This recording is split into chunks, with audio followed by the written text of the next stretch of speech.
Dua wanita lusuh asyik menghitung lembaran uang di pinggir jalan, diduga pengemis. Tengah beredar sebuah video, diduga dua orang pengemis wanita yang sedang duduk santai di depan pagar keluar masuk rumah. Hal itu diketahui dalam unggahan Instagram @kepoin_trending pada Jumat 2 September 2022. Dalam keterangan unggahan menyebutkan, kalau keduanya diduga pengemis yang sedang santai menghitung lembaran uang. Terlihat pada video, dua orang wanita berpenampilan lusuh sedang duduk di depan pagar rumah. Disinyalir keduanya adalah ibu dan anak. Nampak seorang wanita berpakaian merah loreng sedang asyik menghitung lembaran uang di tangannya. Ia juga nampak sempat membagikan sebagian uang tersebut ke wanita berkaos merah.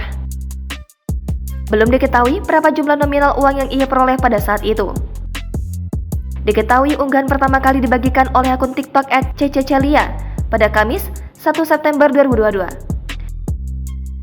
Belum diketahui waktu dan lokasi kejadian pada video rekaman ini. Video yang berdurasi 25 detik ini pun ramai ditanggapi oleh warganet.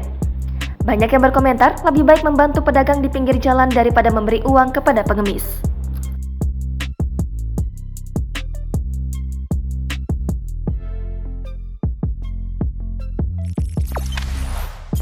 Jangan lupa subscribe, share, komen, dan like ya.